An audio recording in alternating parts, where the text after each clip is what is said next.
салом дӯстон, шаби гузашта мо шоҳиди рақобатҳои ҷолибтарин дар чемпионатҳои пурқуввати аврупоӣ шудем. Чун бархе аз рақобатҳо дар як вақту соат доир шуданд, фурсати тамошои ҳамаи он пайдо нашуд. Барои ҳамин лаҳзаҳои асосии ин бозиҳоро ба хотир оварда бори дигар аз онҳо ҳаловат мебарем.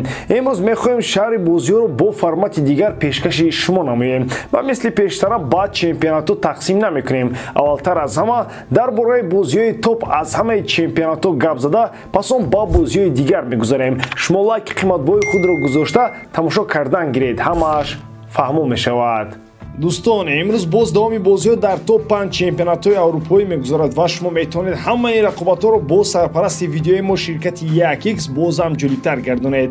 Дар он ҷо регистратсияи осон, пур кардани маблағ аз тамоми гӯшаву канори дунё, вале аз ҳам муҳим, бонус то ҳаҷми $100 дар аввалин пардохт бо промокоди AMG 0777 ссилкаи бозӣ дар комментарияи ин видео. рақобати марказии давр дар Англия дидори дастаи Тоттенхем ва Ливерпул буд. бозии бисёр муҳим барои ҳар дуи даста. Тоттенхем айни замон имтиёни ҳақиқӣ дорад. даста баъди дербии Лондон боз як рақиби дигари душворро дар майдонаш қабул кард. Ливерпул клуб ҳам дар ҳоли хуб қарор дорад. Тоттенхем аз стили хоси худ бозӣ бо пасҳои кӯтоҳу миёна даст кашиданӣ набуд ва накашид. Аммо қаҳрамони асосии бозӣ довари дидор шуд.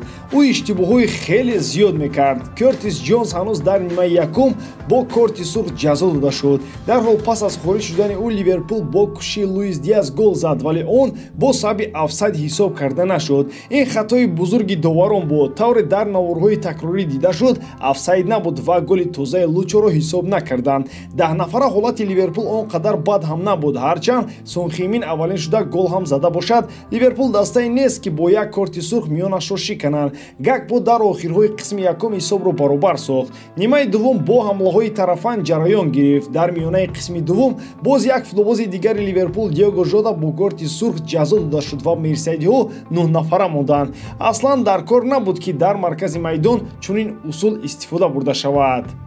9 нафара ҳолати Ливерпул хеле бад шуд. бар зами ҳамаи ин Матиб автогол зад ки барои Тоттенхем голи ғалабаовар шуд. пас аз бозӣ клуб илоҷ надошт, вагарна чашмони доварони ин бозиро дар Сибир мекушод. аммо факт мемонад, Ливерпул шикаст хӯрд. дар ин ҳолат метавон хатоҳои доваронро дар солҳои гуногун ба хотир овард ки дар ниҳоят Ливерпулро беҷоиза монданд. мавсими 2012-13 офсайди хатои Стерлинг гирифта шуд. дар мавсими 2018-19 Манеро хато дар ҳолати нобозӣ гуфтанд.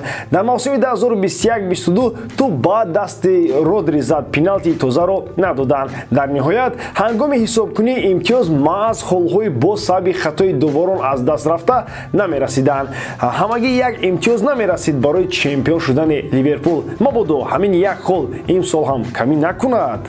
бозии дигари топ дар Бундеслига бо иштироки дастаи РБ Лейпциг ва Бавария сурат гирифт. инҷо мо шоҳиди камбек шудем. Сарвар Лейпциг ки дар шоҳидии мухлисони худ бозӣ кард, тавонист 2 гол ба сама расонад.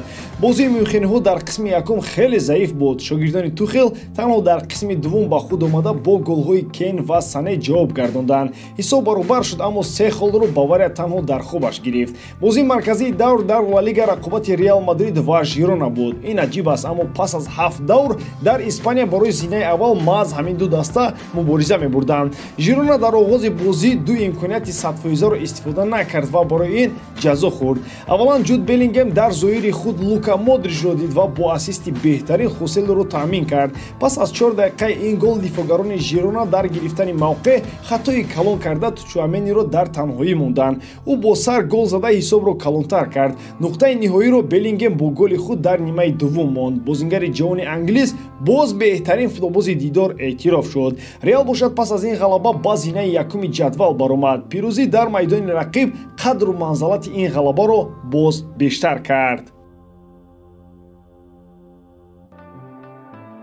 дар Италия бошад рақобати асосии ин дидори дастаи Милан ва Латсио буд. римиҳо дар нимаи якум беҳтар буданд, аммо дар қисми дуввум расонириҳо умуман ба ин тим имконияте надоданд. Пулишиш ва Окафор бо голҳои худ ғалабаи дастаи шаҳри Миланро таъмин карда тавонистанд. Милан оҳиста ба худ меояд. чунин будан бозиҳои аз ҳама муҳим дар чемпионатҳо, вале ғайр аз инам рақобатҳои дигари ҷолибтарин буданд ки онҳоро ҳам ба хотир меорем. Манчестер Сити дар сафар дар бозӣ бо Вулверхэмптон шикаст хӯрд. Холланд гол намезанад ва Сити ҳам ба шикаст дучор мешавад. Гургон боз бачаҳои Пепро мағлуб карданд. Дастаи шаҳри Манчестер гӯё маслиҳат карда бошанд. Манчестер Юнайтед ҳам дар ин давр шикаст хӯрд. Дақиқтар гӯем боз шикаст хӯрд. Кристал Пэлас бо голи Андерсон ва хатти дифои чанд автобуса бар МЮ дастболо шуд. Арсенал бар зидди Бормун 4 голи беҷавоб зад. Лаҳзаи асосӣ аз ин бозӣ голи дебютии Хаверс дар ҳайати Арсенал дар Премер-лигаи Англия буд. Имконияти иҷрои пеналтиро лондониҳо ба ӯ доданд. Хатои Бормун дар бозии кушоди онҳо бар зидди Арсенал буд.